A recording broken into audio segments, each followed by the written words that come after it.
What it do, what it don't, what it will, what it won't. You know exactly what this is. It's the Ball Hog Sports Talk because it's Friday and you got a few businessmen getting together to discuss sports in an entertaining fashion. It is the Ball Hog Sports Talk where businessmen get together to discuss sports in an entertaining fashion. We do it one way and one way only, rough, rugged, and raw. If it's your first time a part of this experience, welcome to the experience known as the Ball Hog Sports Talk. Today's episode is going by the title of A Fall from Grace. And there are several examples of a fall from grace, but when you think of a fall from grace, you think of someone in a prominent position, uh, a team, a person, a personality who loses favor or loses the position of power or honor due to something. It's a recognizable and meaningful dissension from normally a higher place, a perch. It is also something that normally comes with a lot of loss of value. So today, with the NFL draft that just happened, at least the first round last night, today, with so many injuries in the NBA at a crucial time as the playoffs and the championships are at stake, today, after several days of salacious conversations about Uncle Shannon Sharp and the things that have transpired with the lawsuit, today we are going to talk about a fall from grace. So, no further ado, girls and boys, cats and rats, dogs and frogs, anything and everything in between, we need you to fasten your seatbelt. And we're a little later in the afternoon, so don't make it coffee. You can actually make it a libation. Whatever you're drinking, make sure that you are ready for some riveting content because the fall from grace are going to have some very controversial points of this show. We're going to be in the building. We're going to do a rough, rugged, and raw. We're going to be the Ball Hog Sports Talk. It's the only thing we know how to do.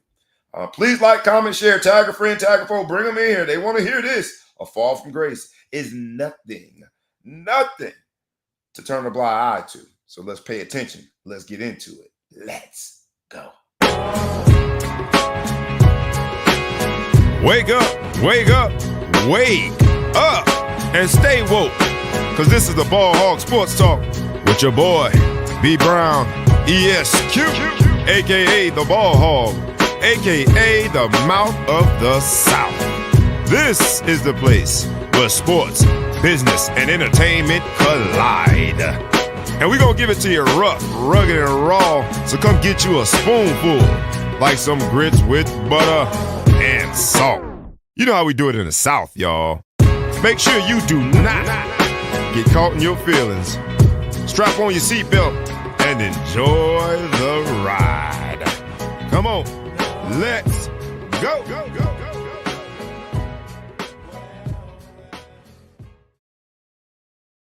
Once again, it's on. Once again, it's on. I get the distinguished pleasure of being in front of this microphone with a man, myth, legend, thou shalt be intergalactically known as and respected as. When you say it with some bass in your voice. Make sure you come from the diaphragm, deep down, because he does not tolerate disrespect. He's from the Middle Coast. He is the Big Flow Show. What's up, my brother? What's good? What's good, man? I'm here from a remote location. You know, you ever sit somewhere you don't know what you were, you're not your usual spot. I don't know what to do with Feel my a little out arm. of place, man. Well, you look comfortable. I'm trying to be comfortable. Moving in and out, moving my computer, trying to figure it out. I'm gonna get it right, man. I'm over here at about 5,000 feet elevation, I think, something like that. Air is thin, but we're gonna make it work.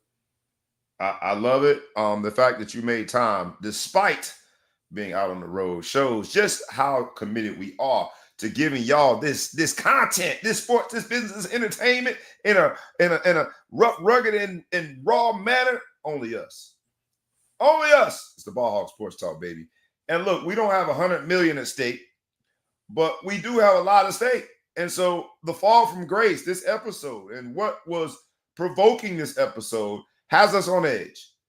It has us thinking about how quickly you can go from being in the driver's seat, having an almost certain connection to your goals, your dreams. It almost the check hasn't been issued yet, but you are certain that it's coming. And yet, because it hadn't happened yet, the I's weren't dotted, the T's weren't crossed, you just didn't get there. And we'll start with the NFL draft last night. Shedeur Sanders waiting and waiting and waiting. 32 teams came up 32 times. A team put their choice into the announcement where Roger Goodell comes up there, or somebody comes up there and announces who the draft pick is, and 32 times he was 0 for 32. Shedeur Sanders did not hear his name called.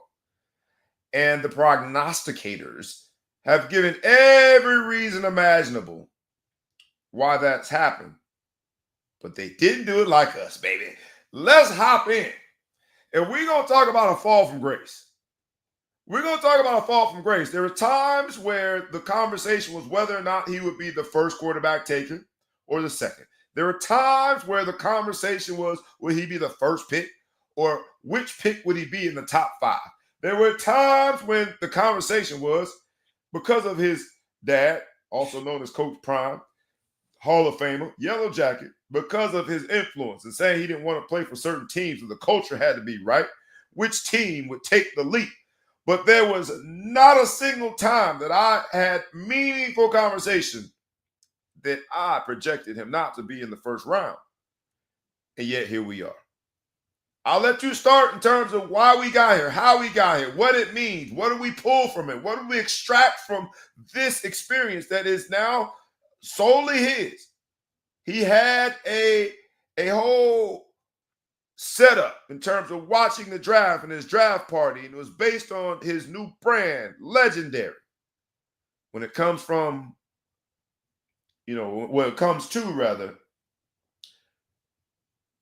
how quickly he dropped, I would actually use the word legendary. This has been a legendary fall from grace when it comes to being an almost certain first-round draft pick. To as of now, as we are recording the Ball Hall Sports Talk on this Friday, as of now, still not in the NFL. How do we get here? I think about how they played it, and it reminds me of when you're on a vacation or you're somebody from school and you're playing spades, right? Okay. Wherever you go from here, I'm in love with how you started. And we've all been here. And you're about to play a card and you say, wait a minute, which one's the big joker? Which one is the big joker? And you have a strong suspicion in the pit of your stomach. It's not the one you have. You got the little guy. You got the little joker. I think, historically, there's been 2 times that we can remember that people were very upfront about where they didn't want to go, right? And it was quarterbacks especially. You don't hear people outside the quarterback room. Whatever team wants to draft me, that's my favorite team, baby. That's most people. When it comes to quarterbacks, what's response to that question? There's validity in the desire not to go to certain teams because honestly, most NFL busts, I'll put most of that blame when it comes to the quarterback position on the organization that picked him up. You know what I mean? Just look at how sometimes people Baker touchdown maker. Hey, now this dude is having a great career now after being called a bust and everything else that you could be called.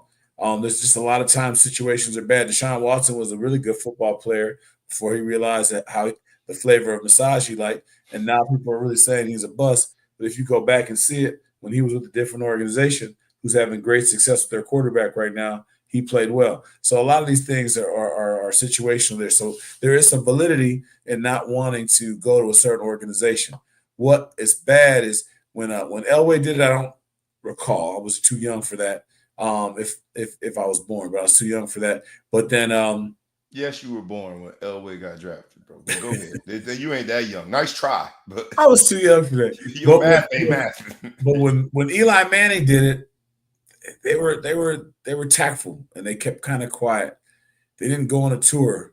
They didn't mention it. They didn't do interviews where they were saying, "Well, there's only a certain place that can take my son." There's only this there. He didn't act an ass when he was doing interviews and do whatever. So this is going to have a cultural splint on it where people are going to want to take a side and say why he didn't get picked up. But I'm going to just say, look, man, the Deion Sanders, this whole experiment's been going on and how he's been making, headlines and things. I think it's starting to fall a little flat, and his son is unfortunately a victim here. But you heard nothing but people saying that he had the worst interview ever. And let's be honest, the NFL is competitive when it comes to the owners, but they've got a lot more in common with them than each other than they do with me and you. And so they don't really like somebody coming in here trying to be that flamboyant about where he's going to go. They don't want to do that. Maybe, you're not good enough for that type of arrogance. Now, he does have good stats. He did something there, but he didn't win national championship. He didn't make the playoffs. At Colorado, make sure you add. He didn't win the national championship at Colorado. That context matters. No, he did not win the national championship, but he was not. He didn't win a lot of games in position to do so. He didn't win a lot of games. He's one game over 500 at Colorado. So I'm just saying is pump your brakes with the after arrogance. They were 1-11 though. Like you can say what it's you all want relative. Say. Right now, Shedeur Sanders is in the NFL as much as I'm in the NFL. Fair. But here's my. I got plans tonight that don't have football involved. Now, is he gonna do something well? Yes. Is he gonna hopefully shut the hell up and have a chip on his shoulder and just go play? Yeah. But you just gotta dial it back, man. There's gonna be people. When I say people, the owners of the NFL are not regular Americans. We got Trump in office right now. We've got people in here who are trying to dial it back. Stay humble on your way into the NFL. One thing I noticed in the NFL, just in general, and I don't want to get too far off topic, is, and what I really liked it, because I don't know what it is about the NFL I like watching. I don't like watching award shows. I don't like watching things like that. Not that I don't like seeing good for people, but I just don't really get into it. But I love watching it. Is there's guys who got drafted in the late 20s, early 30s picks, and they've got that long walk. They come up, they get the hat, they go in front of the camera, they fit it up and do whatever. And just the pure joy that you saw on those kids' faces of, hey, maybe I was supposed to go. There's a couple guys you could see that seemed a little disappointed because they slid. But when it became time, they're like, I am a first-round draft pick in the NFL. I don't give a damn if I was picked 5 or 25 or 30. I am a first-round draft pick, and they walked out, and they looked so happy. What I found hilarious was how hard they hugged Roger Goodell, and they give him this big bear hug, pick him up. And this is a great moment. The last time you're ever going to like Roger Goodell is the day you get drafted and you pick it up. From that point, people hate his guts. He gets booed everywhere he goes. Every player doesn't like him. They all think he's a jerk. If he finds you, you hate his guts. But for that 25 seconds that you get to sit there, he's your favorite person on earth. You know why? Because of symbolism.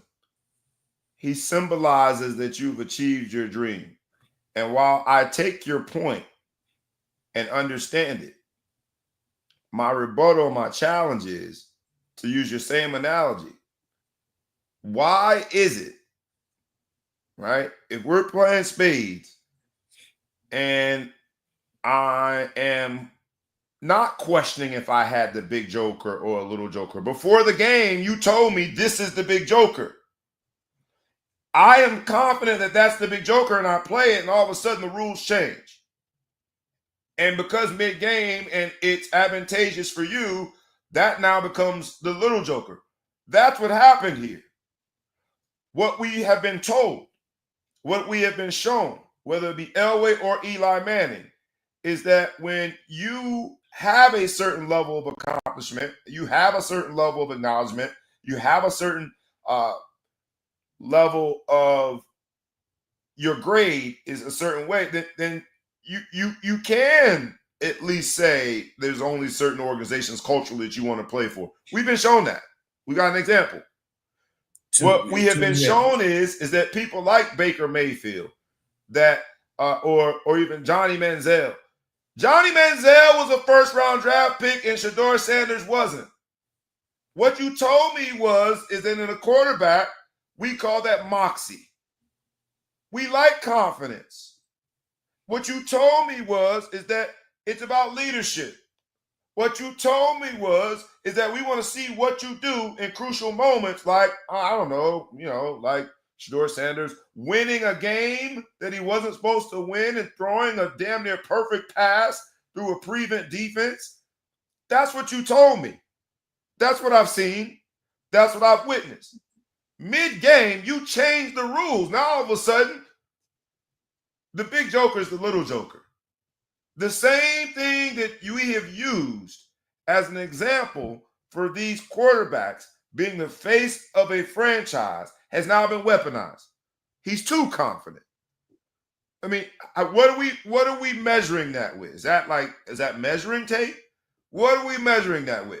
And I think the elephant in the room, yes, the influence of Coach Prime had something to do with it. Yes, the fact that he was confident and said what he said in those interviews probably had something to say with it. But the elephant in the room is, how dare you, young black man, walk in here with all this confidence to be the face of my franchise and have the audacity to be confident.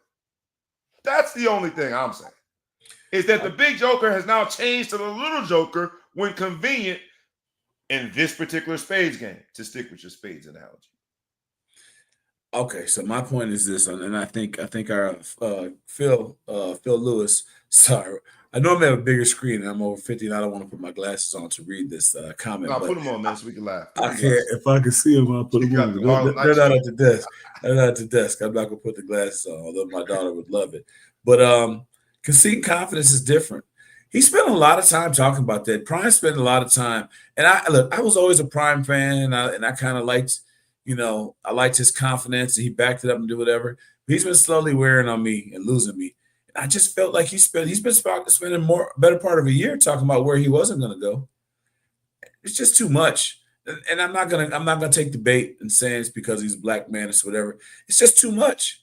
And if you compare him to Eli, if you compare him to Eli Manning, if you compare him to Eli Manning, it was more subtle. It was more like a politician where you kind of dodged the question, did whatever, and he probably had some backdoor conversations.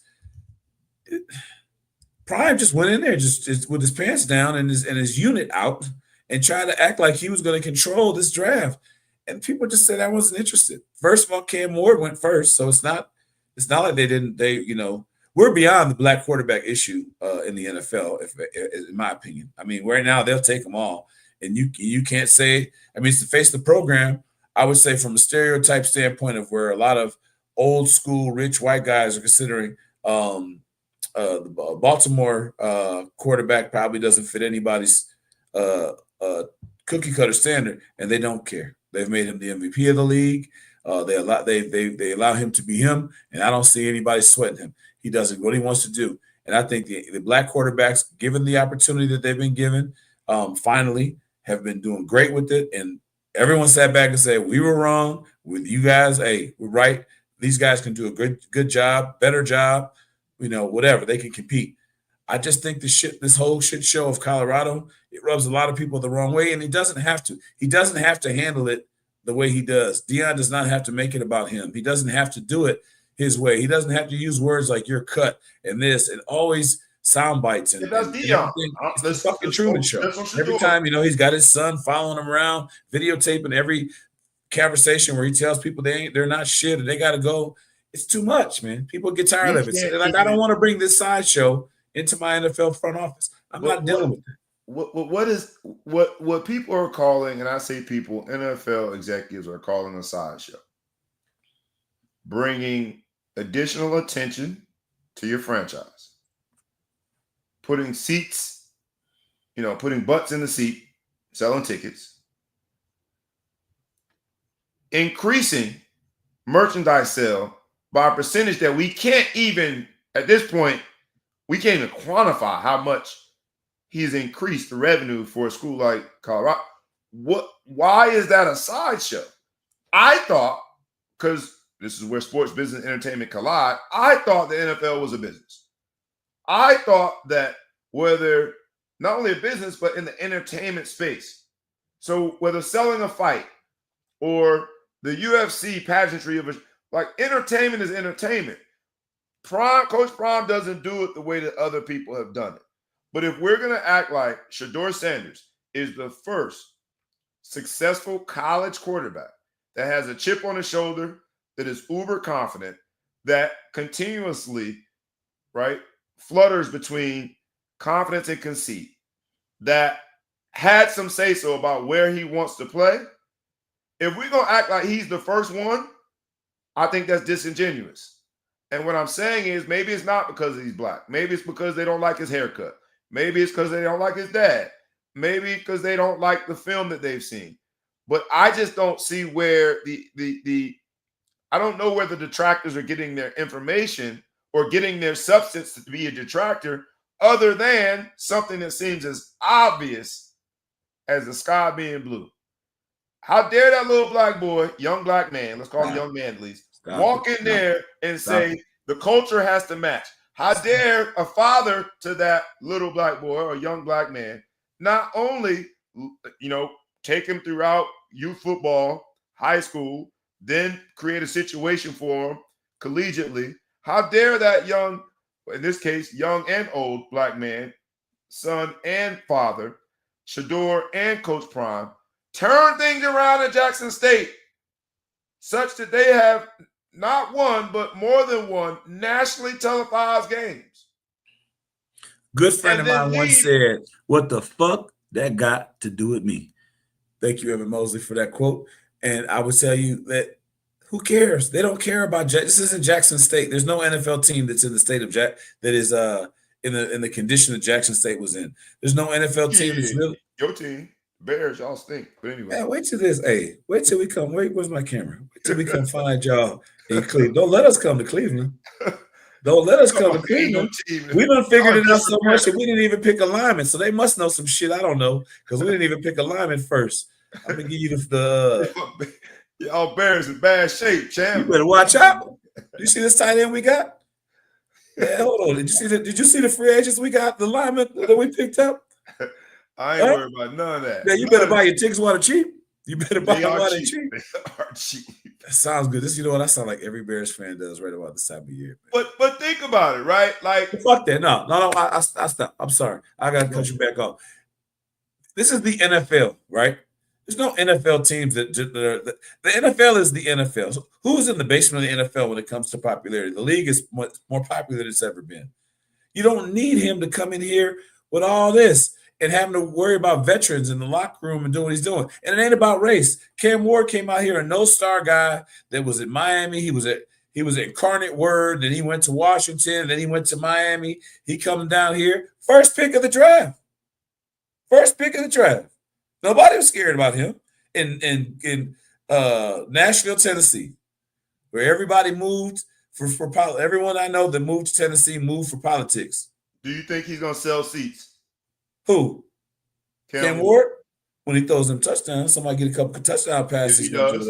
All right, so independent of that, the most entertaining Cam Ward experience that we have is him training with Shedeur Sanders and them two going back and forth. We appreciated the friendly rivalry and their banter back and forth. But other than that, Cam Ward, while he did a phenomenal job at all three schools, and the story is a beautiful story about being a no-star guy, taking the long route, getting the Power 5 opportunity, transferring to Miami, and leading them to a very respectable season. Great story. He don't sell seats. Don't sell seats. Wins and touchdowns are going to sell seats. If he is able to be successful and do just what you said, throw touchdowns and thereby impacting the team to get additional wins, then by all means. But that's really difficult to do in the first 2 years of your NFL career. In fact, you can go through the history of NFL drafts, especially in that position. That's really difficult to do, to expect him to come in and have that level of impact such that they're going to win games, especially for the Titans. You know what's difficult to do? What's that? Have reports come out from executives saying the worst interview I've ever had. You don't think that's hyperbole? The worst interview. There's people that barely speak English language. This is a man that let you tell it. This is a man that is stopped the world with statistics. They don't want it to be bad. You know how bad you have to be for them not to want to pick? Think about some of the characters that we've seen drafted. See some of the goofies that we've seen drafted. Yep. Including imagine how bad it would have to be for him for them to say, your interview was so bad, I'm not picking you. I don't want you. I don't want any part of it because you're trying to play too much. I think that honestly, I think Shedeur Sanders is probably a decent kid. Every time I've heard him interviewed in general, I haven't had a problem with what he's doing. But I could tell that they had this strategy going. I think he was blowing interviews because he didn't want to go certain places. That's what I think he was doing. He thought he had the big joker. He thought his draft grade was high enough that he was still going to get drafted regardless. I think he sabotaged certain picks because he wanted to go to other places. I wonder if his interview was horrible at, I don't know where he really wanted to go. What was was it the Raiders when they were talking about the Raiders? He wanted to go to Raiders. I think the Giants were one of the teams that he and then when they didn't take him at the Steelers with the dysfunction of people that the Steelers will draft and the shit that they put up with at the Steelers, when they didn't take him, I saw that this is going to be a long fucking day. I agree with you. I guess I'm trying to extrapolate from it is this. While all those things are true, and maybe he found out, like you said, he thought he had the big joker, but it's really the small joker. I just think that the rules are changing mid-game because my team, the wonderful Cleveland Browns, who will be, me looking at the camera, which camera? Who will be good this year. We were guilty of it. We drafted that bum Johnny Manziel. I mean, there's so many examples of it in terms and you have the worst trade in the history of the world for a man that was he's had more hands on him than a piano player, more fingers touching him, and they gave him $250 million guaranteed money. And they said, Shedeur Sanders, your interview was trash. I don't want you. You can't suddenly pull the race card out and say, oh, it's because he's black.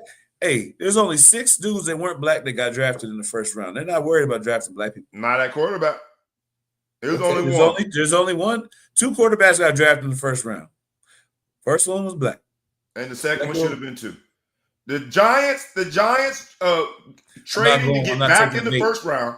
The Giants trading to get back in the first round to pick up Jackson Dart, to me, makes no sense. Jackson Dart can play. He can play. But best available is just not a term that they make up. Best available is made up of people going in. Like when you see best available, what they're doing is they're creating a draft grade for these guys. No one other than the Giants. And the Giants rolled out their process, rolled out how they interviewed all these people, how they brought in the quarterbacks, and they've done an exhaustive, step-by-step process of kicking the tires on these quarterbacks. They went above and beyond to make everyone think that their process was so thorough just so they could do exactly what we knew they were going to do, is not have a black quarterback.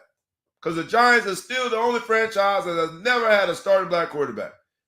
Yeah, so and if you don't want to call it race, you got to call it race. There may be a little something to that. Maybe the Giants should try to turn over a new leaf because they've been trash for quite some time. But you're right. That is true when it comes to the Giants. They did it. Jackson Dart is a very safe pick. I think it's going. But let's face it. Let's look at the big picture. It's 32 teams in the NFL. A lot of them don't need a quarterback. Let's talk about the 5 that do. But no, I'm just saying whoever picks Shedeur Sanders should be picking him because they need a quarterback to play relatively soon. I thought he had a chance to go to Atlanta. Obviously, his dad was there. They got Kirk Cousins. I know Kirk Cousins is still playing well, but you got to be thinking about after Kirk Cousins. I thought that would have been a good pick. That didn't go well, but that didn't go their way. But let's face it, whoever gets Shedeur Sanders in the second round is hopefully going to get at least a slightly humbler Shedeur Sanders. They're going to be a better team because of it, because whoever they picked in the first round was never going to be there in the second round. The fact that they're going to get him in the second round when he's got first round talent, I'm not going to deny that. He has first round talent. They got to get him in the second round after the first round. Whoever gets Shedeur Sanders is going to get a very high draft score at the end of this draft by letting it slip away. So he's going to be fine, right? when you're drafted first, second round does hurt your pockets, but this guy's already driving Maybach trucks, and his dad is, I think they bought his dad a mansion when they're in college. Him and his brother bought his dad a mansion. So their money's fine. They're going to be okay. He's still going to have marketing opportunities. But I will say that from a success standpoint, there's some blessing to going and missing it, because now if he would have got picked in the first, anyone that's got the first 5 picks is trash, right? The team's organization, they're not a quarterback away. So now they've got another powerful position that they picked up, be it a receiver, running back, DB. And now he's going to go out there. He's going to get picked up. He's going to do better in the long run. He can ride off and now say, you guys missed on me. I'm going to make it. Well, whatever story they want to do, they can make it pay. But to those of you out there who think you can control your draft order, shut up and let the team pick you, let the chips fall where they may, and go ahead and make that bread. But he's going to be fine. He's going to have a long NFL career. He's going to do well. Tom Brady went in the 5th round, and a lot of people call he's your GOAT. I know that. Like 6th round. Tom Brady was 6th. Oh, 6th round. 6th round. He's your GOAT. A lot of people go late, and they, Cam or Ward was a 0-star, and now this is your first pick in the draft. It doesn't matter how you start, it's how you finish. That's all I'm saying. I agree with you, and then we'll go out with these last 2 comments, because my man Glass Bart says Shedeur going undrafted in the 1st round equals the sins of his father, and I would agree. My man Big Phil, what up, Phil, in the building, Broward County representing. He basically said, Shedeur showed that he can't be coached by anybody other than his father in those interviews, and I would respect that. Here's my challenge. My challenge is this, because you said he should have humbled himself. That has never been the criteria. When we are playing spades, I ain't got to be humble to play it right. If I know that I'm running me a Boston, I ain't got to be humble to play it right. In everything that we do, that has never been a criteria. In the sport that we are talking about, the business that is the NFL, the people that are making these decisions, those leaders have a lot of qualities. But at the top of the list, and almost each one of you talk about the profile of one of the owners, you don't normally start with humble.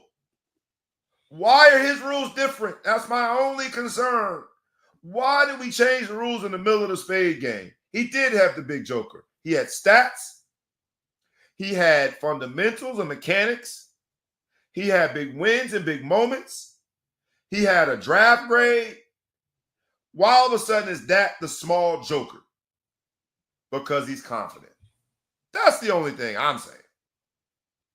That's all I'm saying. Is that same card has been the big joker, a la Johnny Manziel in an inexplicable 1st round pick that my Cleveland Browns wasted on that bum, a la Baker touchdown maker being the 1st pick, and although it went awry, getting another opportunity and people describing his personality as moxie. I could go down a list of quarterbacks that behave very similarly, teetered on the line between confidence and cockiness, or conceit, or whatever you want to call it, but have not been described as cancerous, problematic. He needs to humble himself. He can't be coached by. That's all I'm saying, bro. Is I'm just. I'm gonna give you this. I've seen way worse people off the field go higher, way worse. But what I've never seen is somebody who came back and they said, "Man, this guy really didn't. The interview was horrible." What's his name? What's the quarterback's name? The really good kid from Ohio State that plays for the Texans. Plays for the Texans now. The quarterback, the stud. CJ. Right. So he did bad on the Wonderlic test, right? But he did well in his interviews. When you come into look, here's the thing, like you might not run the greatest 40. You may not bench 225 enough times. You may have, had some snap off your ball, whatever. If I don't like you, snap off my ball. What you talking about, bro? I'm just thinking things that happen during whatever. You got pause. Right, my bad. I didn't say pause. So at the end of the day, if I don't like you, it's hard to overcome that, man. And if you come into an interview with me where I'm thinking about giving you millions of dollars to represent my franchise, and I do not like you.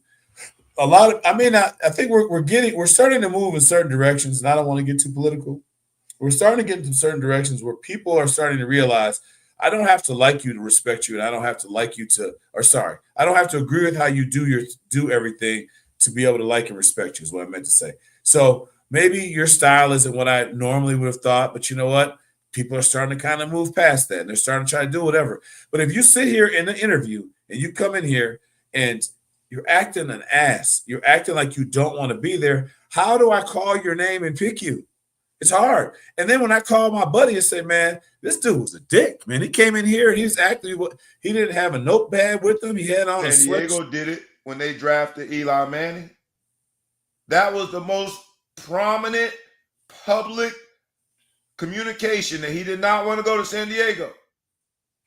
And they did it and figured it out and got what they, worked it out in terms of where he ended up. But it's happened before. We got an example. Well, I'm sorry for yelling. I'm sorry to say that shit just didn't work for Shedeur. Look for the writing on the bottom of the Joker. That's the big one. You saw you didn't have it. Shedeur was cooked in those rooms. Shedeur was cooked when it comes to his reputation amongst that good old boy club when this became the Shedeur. Brash, cocky, unapologetic, black quarterback, man, get the hell out of here. It ain't Moxie no more. Someone to pick him up. Who do you predict picks him up today? I hope Cleveland does. We got the 33rd, and I think we got 33 and 36. We need a quarterback. We need a jolt of fan enthusiasm. We need something to get us excited about a team that people refer to as the mistake by the lake. If Shedeur had a chance to go and be even worse in the interview, it would be if he could interview Cleveland again. Can I get a do-over? I didn't pick my nose. For 2 weeks. I didn't pass gas in the meeting when I met with them. So he's not looking to go there. I think he'd be happy if he ended up in I really don't. I'm really surprised at the current state of affairs with Pittsburgh that they didn't get him. I thought that would have been a good pick. But I wouldn't be surprised if Atlanta has an early pick today that they would come get him. They got Penix, man. They ain't gonna get no Shedeur. I think the Rams. Penix. I'm tripping. Yeah, I forgot about Penix. My bad. I'm still thinking all they had was Cousins and the boy from the kid from Cincinnati that was there. Yeah. Redder. Got Penix. I don't think. I'm wrong. I'm crazy. You got the Rams, Raiders, Browns, Steelers. Now, look, how would the Raiders look if they get him and they got the running back? I like that. How would their draft look? Their draft grade look. But they couldn't get both if they went quarterback first. Running back wasn't going to be there. I feel like that they had the owners probably had a Zoom last night or a conference call or in the group chat, and they celebrated the fact that they won. Because this was the sort of good versus evil, us versus them, East Coast, West Coast, Biggie versus freaking Tupac, because the powers that be, the owners, really wanted to send a message. And I think they did. And I'm assuming that Shedeur is going to learn a very interesting lesson there. But I think it was intended for Coach Prime. And as someone who is very brash and who is an asshole at games, and I am unapologetic about my own confident personality, I just pray my son is never penalized for me. Send him in there with Emily. That's the thing. Sometimes some jobs aren't for you. You got a great wife. Send her in there. Let her be the face of the Browns. That's what it is. He should have sent somebody else. He should have sent somebody else. He don't mess with the ex-wife. But I will say this. Let's not underestimate the gamesmanship that can be being played by a GM. The GM start talking, they start getting rumors, they start thinking who they're going to do it. Some of that salt that could have come out, it could have been from a very smart GM saying, if I could just salt one person away from drafting him, whoever gets him stole him. Is that fair? I think he's going to go on to have a great career, to be honest. That's And he just lost a couple bucks from a first now. rounder to a team that also got that pick. If the Raiders get him, they're going to be the talk of the arguably the best quarterback and the best running back since Barry Sanders coming up, statistically speaking. We shall see. My man Phil, I like that comment. We'll see if someone does it, like an insurance policy, the Dolphins, that'd be a great landing spot for them, especially because of Tua's injury history. Before we move on, because we about to get hot and heavy, for those who've been talking about the Shannon Sharp, Uncle Shay Shay conversation, buckle your seatbelt, because that's what we're going to next. But before we do, I'll bring to you my sponsor. Y'all can't read it, so I'll read it for you. That's Langdon Park Capital. That's right. I wore my man Malcolm's shirt. I can't read it because I didn't get my piece. Langdon Park. Yeah, he got swag now. One of our former teammates, Notre Dame brothers, started his own private equity fund in the real estate space. My son interned with him. Yeah, giving out internships to former teammates.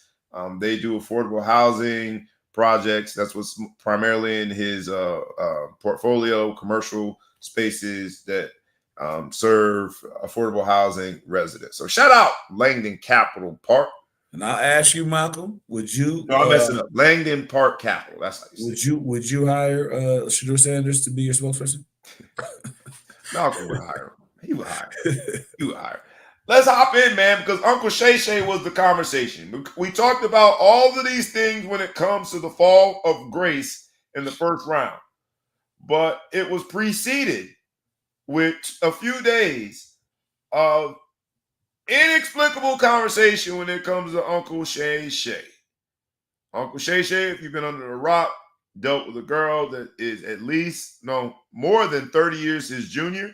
He is being sued for manipulation. There was an accusation of anal rape, which is probably the most serious of them, but this is a civil lawsuit. He's being sued. So there are no criminal charges against Uncle Shay Shay. Shannon Sharp has now, after putting out a video defending his innocence, he has now decided to, or has been decided for him, that he's going to step away. He will return, or plans to return, at the beginning of the NFL season. There's no way to tiptoe around this. But Shannon Sharp was on the cusp of getting $100 million deal for a podcast. We out here trying to get $100. Matter of fact, it reminds me, please like, comment, share, tag a friend, tag a foe, tag anyone you know, subscribe to the YouTube channel and the podcast. And if you're missing content, and there's a slot missing, I know a couple brothers that maybe, I speak for myself, nowhere near as freaky as that man. You know what I'm saying? I like my women old. Right, baby? Okay, so. Oh, boy, you about to get in trouble. She's in the bathroom. She can't hear me. There's a whole conversation around that dialogue. You know, I guess there's a couple of things I have a problem with. And there's a couple of things. First of all, great man once said, you got to be more careful. You got to be more careful. Got to be more careful. And you know, I don't. It's illegal. Every state has an age of consent, right? Yep. Just because you don't like, not you, but just because somebody doesn't like, people don't like seeing somebody with a young girl, it bothers them, whatever. It's legal. Legal. Right? Legal. If it was so bad morally, if it was such a bad thing, I mean, the law says you can't have two wives or two husbands, and that's a victimless crime. But they're saying that because morally, they're going into it. But the law doesn't say that you can't be 25, 30 years older than somebody. They're saying that's not as bad as having two wives or two husbands where everyone's in the same page and everyone's consent. I don't know why the latter is illegal, but my point is just saying we got to stop judging people because we don't like it. I don't like the way that looks. I don't care. That has nothing to do with the case here. Yes. What I do notice here is it's really, I always scratch my head with people. I mean, I know we record a lot of things right now, right? But when you have conversation, you and I talk live in front of hundreds and thousands of people every week. Speaking into existence. Almost a million people every week we talk. And that's recorded. I understand it. Every other time we talk, it's not recorded. It's so weird to me when you hear about somebody who claims to have been assaulted on multiple occasions that over spans of time, when you didn't live in the same state, then you moved in the same state. 2-year relationship. 2-year relationship that you claim that the person raped you and you stayed with them but never lived with them and did this and did that, and you record all your conversations and you're releasing the conversations, and then you accuse the man of recording you having sex with him, but you're recording all his conversations. Something just stink. Now, I think what's also hard for us to grasp, my life and your life aren't the same, right? There's things that you do in your life that I don't do in my life. There's things you do in your house. There's things you do with your children that I don't do. And I think we as society, we are so judgmental about things that we can't understand. People get lots of money. What do they call it when you have unbelievable lots of money? What's the crass term for that? Rich, wealthy. Fuck you money. When you get fuck you money, yeah. When you have fuck you money, people start to do things crazy. They wear loud colors. They have man bags, right? They carry man bags. They have very tight clothing that they wear. You talking about people now. You talking about Uncle Shay Shay. I'm talking about Shay Shay. I got a lot of friends, people that I see doing that on TV. LeBron James, one of my favorite basketball players, has a man bag. He has a purse. Then you see Cam Newton. He wears head deals and stuff like that and things like that. What's the man with all the kids that does Wildin' Out? He's wearing Nick Cannon was wearing the same headdress my mama used to wear to make sure her hair stayed laid down. And people do shit crazy when they start making money. It's like I have all this money, I don't know what to spend it on.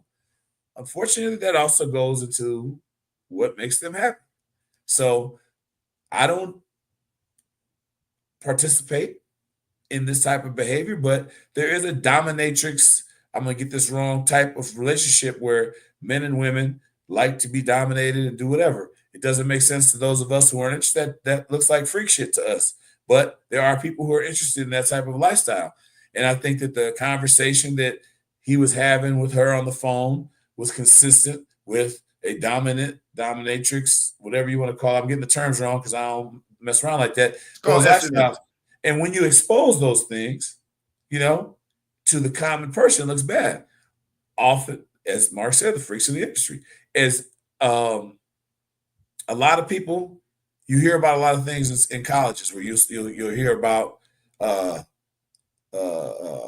to see this the cleanest and most age appropriate for your and also for your class ways, but where there's more than 2 people in the room and there's sex that's happening, right? Mm-hmm. The average person goes their whole lifestyle and never sees that kind of thing or never participates in that kind of thing. But there's rumors that those things I've heard happen where there will be more than one male in the room and a female that's there of her own volition and is an active participant, right? Those type of things happen. But to the average American person has never been a part of that. So they think because I've never been a part of it, it doesn't happen. So if they hear about it happening, they're saying it had to be rape. It's never happened for me. That's never been anything I got to be a part of. So let's not be so quick to judge Shay Shay where there's no criminal conversations. You want $50 million. You never called the police. You never did this. You keep recording the conversations. He's a freak.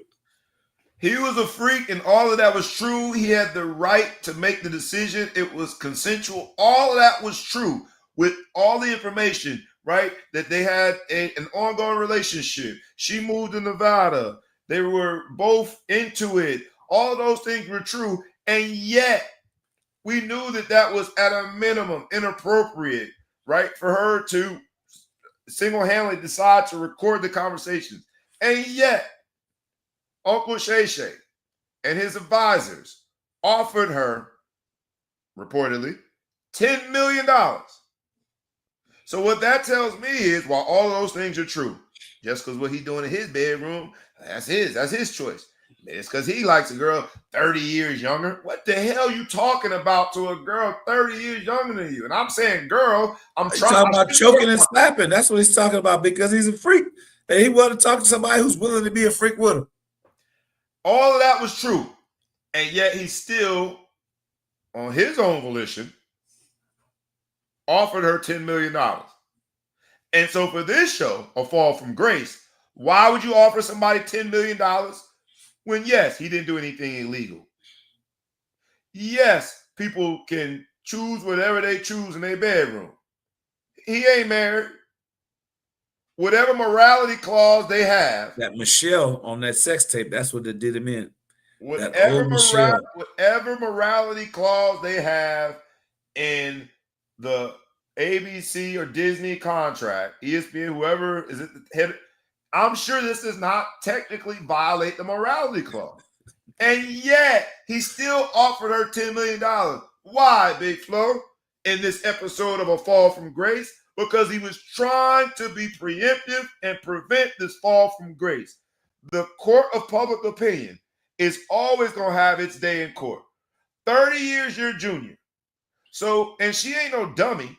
She got on the phone with an attorney before she recorded. It might have been that slumbag Tony Busby because she's using buzzwords. Not just an attorney, but the attorney that was with all the women with the Deshaun Watson case, the Deepwater Horizon BP oil spill litigation, the BP Texas City refinery chemical leak, the Sean P. Diddy Combs and Jay-Z sexual misconduct allegations, and the Texas Attorney General Ken Paxton. I don't know what he did, but Busby knows a lucrative case when he sees one. And a high-profile case. Lucrative and extraordinary. Yes. So what I'm saying to you is this, is when she's using words like manipulation, and if you indeed accept that they have a S&M lifestyle, listen, you sound a little bit more into that than me. I got my words wrong. You had it right. You sound like you might be a little more versed. That private conversation, when replayed publicly, choking don't sound so good when you are making fun and saying big black man choked a little white girl. In this America, Tony Busby, and I know she's going by Jane Doe, but everybody knows her name now, and the alleged victim, the accuser, knew the America that we live in. And now this I'm connected to now, because I just talked about Shedeur Sanders and his brash behavior being considered out of bounds in a world where we call similarly talented white quarterbacks, we call that moxie. When it's Shedeur Sanders, we call it a problem. So in that world, Shannon Sharp and his team, you're not getting picked tonight, Shannon. If they draft knew that he had to go offer that little young lady $10 million. She said, I need a 50. I need 50. He has a $100 million contract. She wants 50. Though Uncle Sam only wants 40. She ain't Uncle Sam. Uncle Sam ain't take the choking. Uncle Sam didn't take what she alleges to be manipulative behavior. And there is some of it that just math. When you're 30 years older than someone, the court of public opinion will assume that you have an advantage over that person to manipulate her. The challenge that I have, and I ain't taking sides here, right? Because I'm trying to envision 20 years old. I'm like, all right, my niece. Hell no, my niece older than that. I got nieces older than that. You can't do that. You can't bring it into that. You can't bring it into what if it was yours? You're gonna have the reason I did that is because I really wanted to just okay, can I even visualize someone that I know that's that age having a conversation with someone his age that could possibly lead to a relationship? And I struggle with it. But here's the thing that is a little archaic in how we're viewing it, that might be out of date. Manipulation is not a one-sided tool.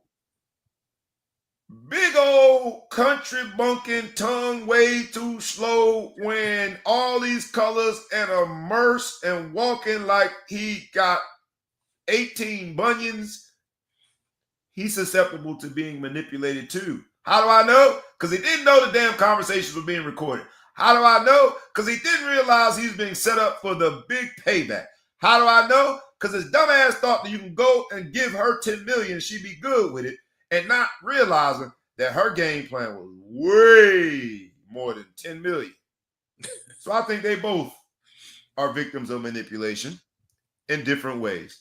And that's the last word I'll say on it, because I don't like to talk about things before the facts are all presented. But my challenge with it is that manipulation is being discussed for the last several days from one side. I would argue that in ways he was manipulated too, because she showed coming for the bag. I sure would like to, one thing I'll give him credit for, though, is he's like, look, they're going to release a sex tape for 30 seconds, put out the full 10 minutes. I stand on that. I like that he see us stand on it. Put it all out there. Don't put half of it out. Put the whole thing out there. Right. And it's going to be people to be watch that stuff. But you know what? He worked for the Kardashians. It works. You can get some pub off of it. Kim took one for the whole family. Think about that. She's gonna, like, the crazy part is this. And look, I don't want to make light of sexual assault. I don't want to make light of underage, and she wasn't underage, but I don't want to make light of women that have indeed been victims of some form of manipulation when it comes to powerful, rich, influential professionals. I don't want to make light of it, but it just seems like the timing of it, when it has been more and more public that he's $100 million deal that he's ready to sign, the timing of it just seems a little strange. It seems a little strange. And I think it's bad, though. If you think about how bad her timing is, she went too early. It should have been on the case should have been on 3. She went on first sound. Like, he might lose all that. So he'll have an inability to pay the money that you wanted. You should have let him get paid. Maybe there's a statute of limitation. I don't know. But at some point, she done messed up. I don't believe for a minute. It definitely happens the other way. It happens the other way. And it's happening more and more. Why? Because, people are growing up a lot faster. It's the information age. People have access to information. They have access to things a lot earlier. And so while I absolutely sympathize with the concept of a 20-year-old young woman being manipulated by someone with that much money and that much influence and not being able to get herself out of a relationship in a situation, in this case, sexually, she said that there was anal rape. I sympathize with that. I'm just not going to pretend as though it happens in a vacuum and there isn't also the angle, that same situation with someone that has some real deep street smarts and that has people in his or her, I'm not going to make it gender-based, his or her ear, helping them navigate that street smart. Ain't no mistake that Tony Busby is the attorney here. Somebody gonna pop him though. Maybe I'll see. Man, ill will. I'm not. I'm saying he's one allegation away from getting popped. Let him come after the Clintons, and they're gonna get him. Somebody gonna get him though. Like, when you out here doing this stuff to people and do whatever. I don't even. All the facts aren't out yet, and I usually try to wait. But I'm gonna go ahead. I don't believe none of it. It's all crap. I just don't believe that you're a victim in your video. You're taping all this stuff for years and building. Maybe not though. Playing both sides. I know I'm playing both sides. Because if I was truly finessing, and I appreciate my man Phil saying this, right? Young women have watched generations of finessing. So it could just be her recreating something that she already seen, just on a larger scale, right? But if she was truly doing that, if she was truly finessing, I know I'm undermining my previous statement by making this statement, then why not just take the 10 million? Because there's more. Come on now. Come on. She knows she can do better. 10 million. Ha. Why not go to the police? If you were a victim, why not go to the police? Is money going to make everything better? No. You still had the money thing there, but you knew that you weren't going to be able to prove anything. So you figure you can attack his Do reputation. you think he loses his job? Yes or no? I'm going to ask the audience that. Just think Yes. about it for a second. Does Uncle Shay Shay, Shannon Done. Sharp, after building all of this momentum in the media space, after overcoming the challenges he had with Skip Bayless, after overcoming some of the personal incidents, one of which he had with the Memphis Grizzlies, he's overcome a lot to be in the position that he is in, and he's about to get the baton. The baton was about to be handed to him to take off as the next media darling that came from sports, a la Michael Strahan, because he was not going to be limited to sports. Are we officially seeing what is going to be his fall from grace? Yeah, he's done. Does Disney have to dismiss him? Is the podcast king susceptible to being dethroned because of this incident? They soft fired him by saying we're gonna put him on ice until further notice, and then when nobody's paying attention and it's no longer a big headline because they don't want anyone to pick sides right now.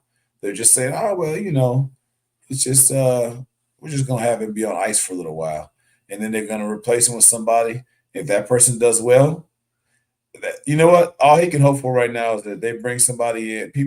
He's replaced with people that don't do as well, that they might bring him back. But someone's going to get an opportunity based off of this unfortunate situation. And if the ratings are anywhere near decent, it's a wrap. I would still do this show too, but while the conversation is lingering, holla at me, Disney, if you need something. You know what I'm saying? I'm still gonna do the Ball Hog Sports Talk. I come. You know what I'm saying? And if y'all don't, then mess y'all, man. We'll just put Shay Shay on here, man. We just Shay Shay. If you need the opportunity, man. If you need the opportunity, just holler at your boy, man. We got your back, man. Please chime in, my man Cleveland Johnson in the building. What's up, Big Cleve? Let me know what you think. Is this going to be the beginning of the fall from grace when it comes to Uncle Shay Shay? Because the optics look bad. 30 years you're a junior. Petite little white woman, too. The optics look bad. And in ways, I'm happy that we're not living in a time that he is automatically being excommunicated and fired. And but in other ways, I'm thinking there's still remnants of that, man. That it's going to be almost impossible for you to overcome this. I hope he does if he's innocent. And he was indeed the victim of some street smarts, right? I just can't see it, man. $100 million, I'm going to go mess with a 30 woman, an OnlyFans model? What the hell does that even mean? An OnlyFans model. We used to use other terms for people that did shit like that. I won't use them terms here because I'll be accused of being, chauvinistic. But at the same time, we used to use other terms, right? OnlyFans model, 30 years your junior, and you can't say no to that when you got $100 million coming down the pipe. That's why he made the song. Why must I be like that? Why must I? There's something chemically imbalanced with men. If you have $100 million at your fingertips, and you let this little nappy, not even nappy head, you let this young lady, I don't want to call out her name. Don't swing on her. Don't swing on her. Just let it ride. I don't know her. But I'm just telling you how I'll be looking at it. If I'm talking from Uncle Shay Shay, we just having a conversation, we smoking a cigar, fellas just talking. Man, you don't let that little booger go. Man, you better get on out of there. And your friends, whoever you call your friend, whoever your best partner is, failed you. Because there was 2 years worth of opportunity for them to get in your ear like, yo, Shay, can't do it. You just can't do it. Nobody. I think he's got a chance still, but he better come out swinging quick, man. My man, a few people. Oh gosh, I can't say that. I'm just gonna print it. My man, Mark, tell me how you really feel. But it is interesting to see the decisions that men have made historically, generations, right? Literally, wars have been started because of a man's sexual appetite. and somebody wanting this woman where another man got that woman. Uncle Shay Shay is just the latest example of it. But fellas, let this be a warning to everybody. If it's too good to be true, like OnlyFans model 30 years younger than you being genuinely attracted to you, that shit sound dumb. If you say it and it sounds dumb, it's probably too good to be true. Operate with the understanding that there's probably an angle. Fair? Fair enough, my friend. Let's get into the NBA playoffs, man. Keep chiming in as those who are watching live. We appreciate it. Like we ask you every week, humbly, please like, comment, share, tag a friend, tag anyone you know. Please subscribe to the YouTube channel and the podcast. And then I also say this. Weigh in on that. Is this the beginning of the end? A fall from grace for Uncle Shay Shay? Yes. Based on these, and they are absolutely just allegations. Please weigh in the comments. Let's talk about some of these NBA playoffs, man, because there's a fall from grace. There's a fall from grace, and there are two interesting fall from graces that are going to impact these playoffs. And the one that I will talk about first is Jimmy Butler. Jimmy Butler takes a fall. He is doubtful for tonight's game. It didn't look as though there was any malicious intent there. But Jimmy Butler being out for these playoffs. And then last night, we see John Morant, very similar on a fast break. Out for the rest of the game. They had a 27-point lead. They ended up losing the game, going down 0-3. John Morant's walking around on crutches. You had the same thing with Jason Tatum. He got hurt. Snapped his streak of consistent appearances in the playoffs. The story has been about injuries here. And did the Celtics going to lose? The Celtics, no, they won. They won. Jaylen Brown had a great game. I think he had like 36. He filled every stat line. But it was a lot closer than it needed to be because you didn't have, I don't know if you call him Batman or Robin, but you didn't have Jason Tatum. So where are we thinking with these playoffs? Now that injuries have reared their ugly head, and not only just injuries, these are megastars. I mean, think about who I just named. John Morant, Jimmy Butler, Jason Tatum, right? Like, where are we at with these playoffs, and do you think it'll impact the outcome? And essentially, a fall from grace could also mean a fall out of the playoffs with those injuries. It seems like every year we get one of these,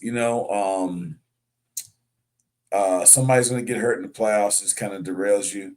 I'd say the Lakers were having a good series against New Orleans, but big man got hurt, and that was it. Boom. They won last year. He always get hurt, man. John Morant hurt his wrist and finished playing, but really never really was the same during the series. It's a rough game. You're jumping high in the air, moving at high rates of speed, and there's just physics involved. If somebody hits you, you may fall on your head, you may fall on your hip, your collarbone, you do whatever. And basketball players are inherently soft. So, I like that. You just do a jab. All basketball players just took a straight. Yeah, it took a straight. But it's rough when you fly through the air the way these guys do, and people jump up and you land.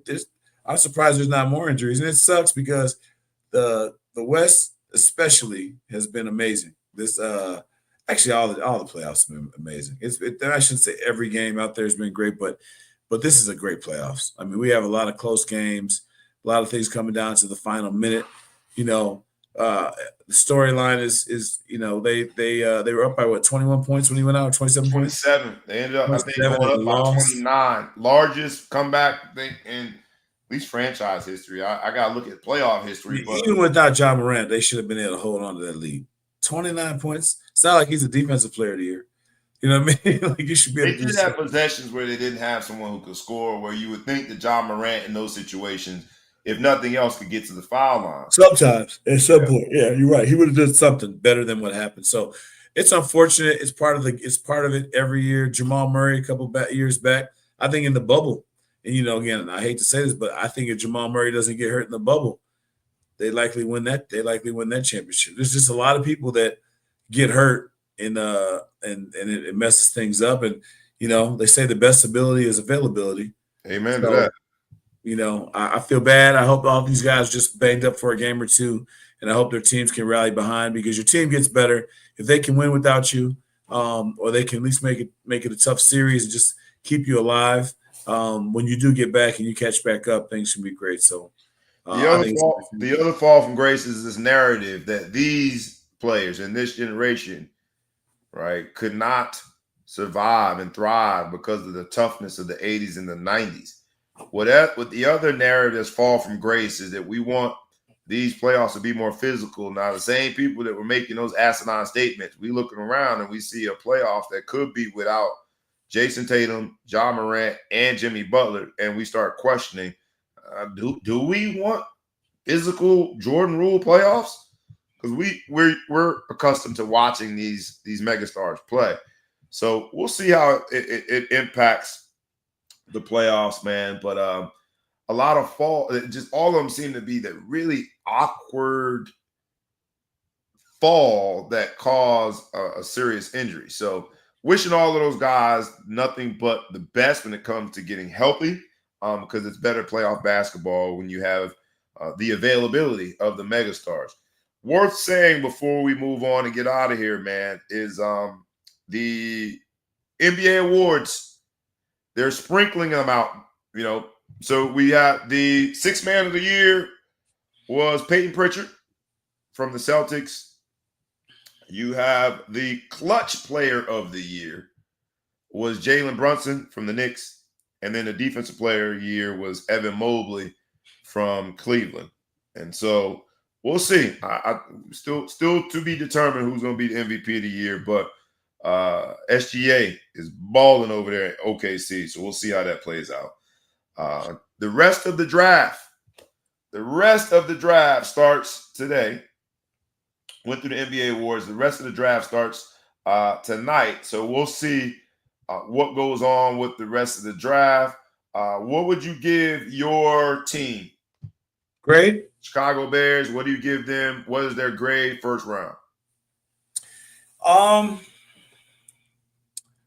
going to be fair. I'm going to go based off of what other people are saying and not based off of my firsthand knowledge. But they're saying this tight end that we got from Michigan could be a generational tight end.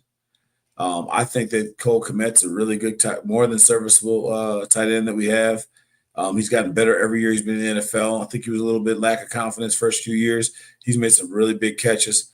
I thought we were going to go lineman. I thought we were going to keep beefing the lineup, but we did get 2 or 3 free agents in the line. So I'm going to give them a B plus, just based off of that. If we do have, if the tight end is what they say he is, and we have a good receiving core, and now we have 2 receiving tight ends, way to get your guys some weapons. So I'll see what goes on. Cleveland trading back. I was so excited when they did that. They traded back to the 5. I'm like, all right, here we go. Ours is an incomplete because I got to see what they do with this additional second round pick.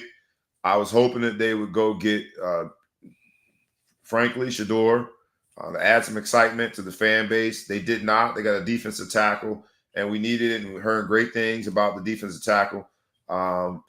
But we shall see, man. You guys went and got what I thought was the second best tight end in the draft, because the kid from Penn State I thought was the best.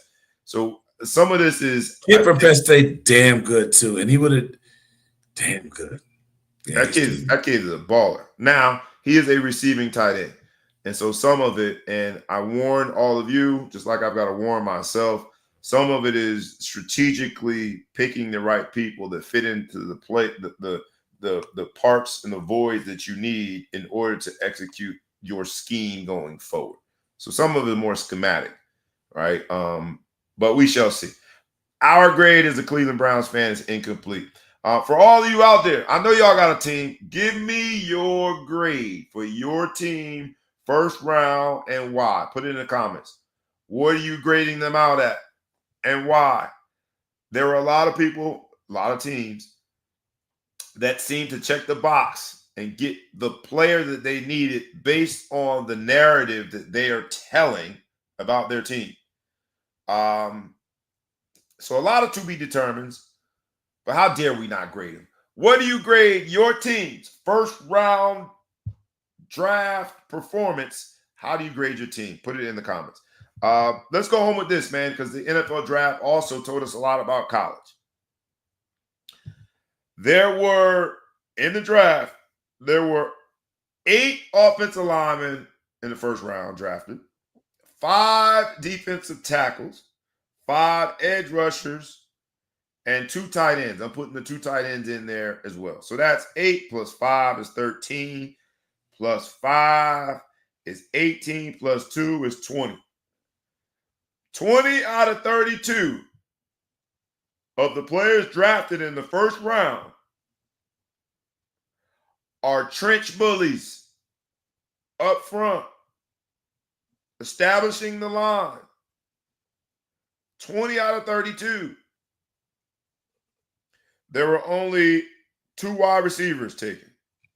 Strange. Unless you consider Travis wide receivers. Let's call it 2.5. There were 2 running backs taken, 3 DBs, or let's say 3.5 because you got Travis, and 2 quarterbacks, only 1 traditional linebacker. The NFL is changing, man, and I think that they're looking at the skill positions, the guys that are out there on the edges, running fast and making catches and doing all the 7-on-7 cute shit.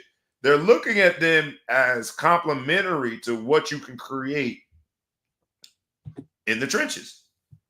And I think that's a new NFL.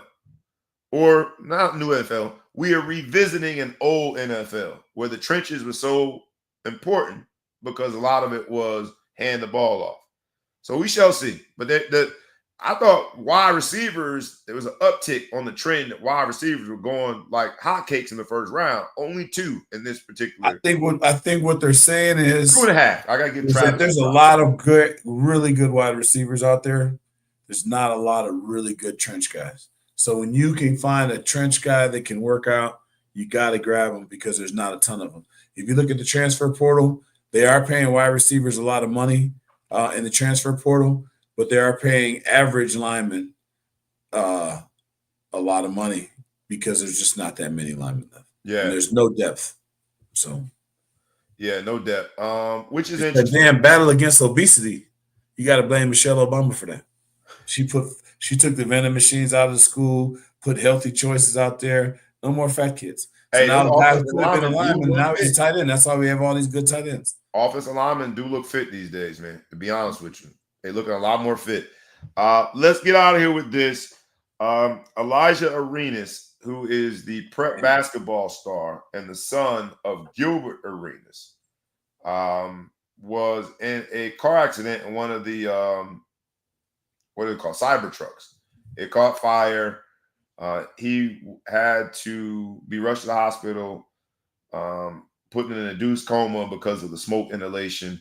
But it's reported, he's a McDonald's All-American kid. It's reported that he's gonna be just fine. So we want to celebrate the fact that he will be fine. He'll recover from this. But also, it's like your worst nightmare, man, when your kids are in that car.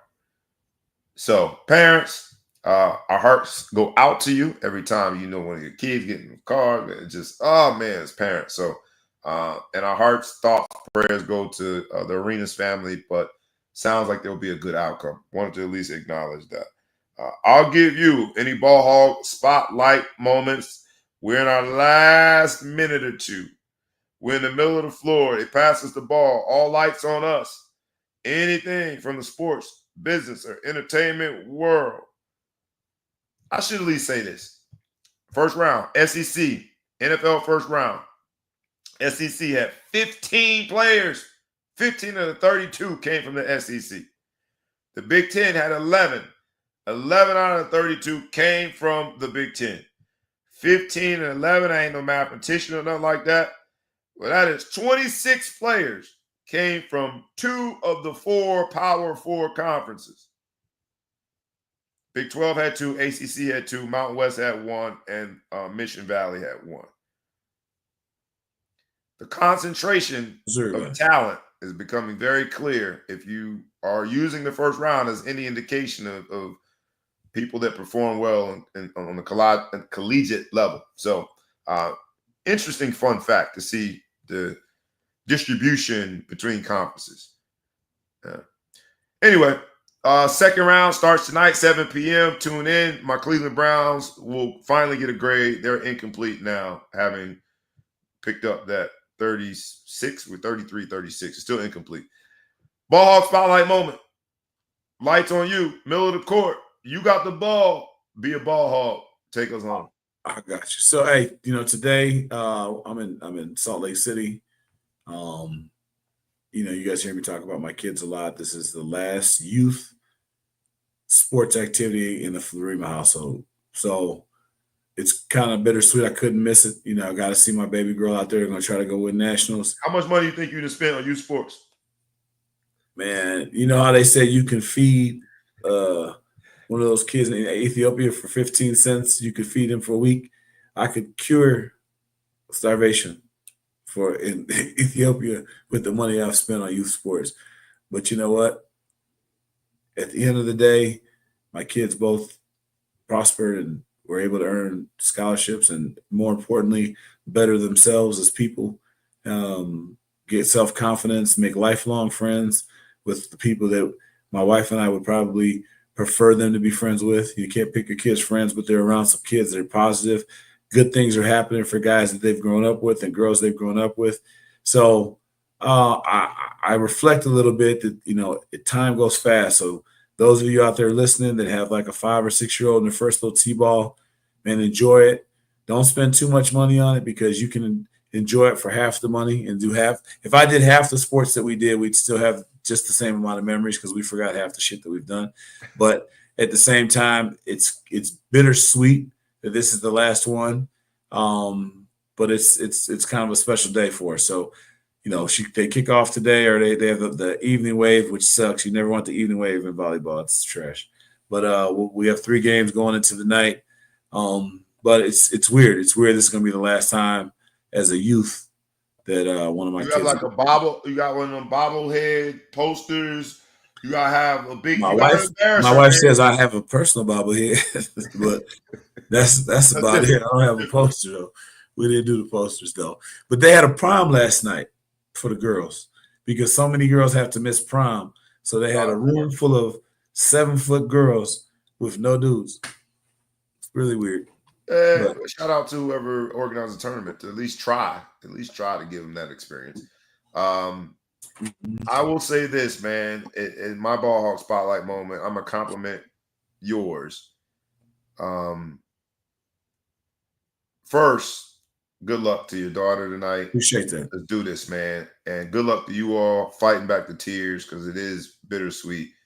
But that transition, you went from being, as parents, you go from being their superheroes, right? To every time you told her something about any sport, she listened to every syllable of your word.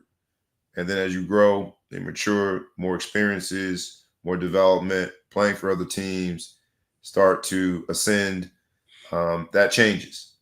And in this episode of Fall from Grace, as Superman, Supermen as dads, it's sort of a fall from grace. You're going to be trusting your daughter with another coach and another campus or another, environment with an additional family, if you will, her extended family with her volleyball team.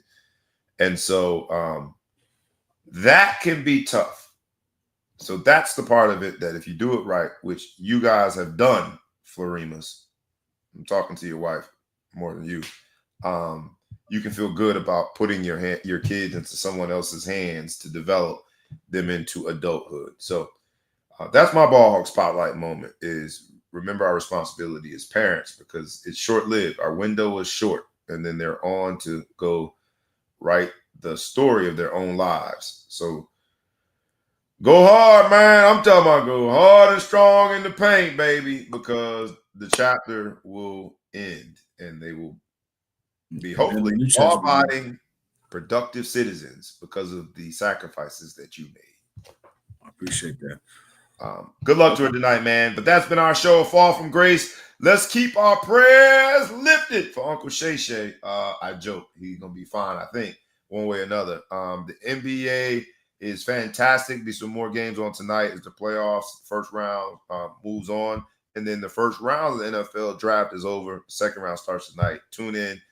Make sure you tune in with the insights that you heard here.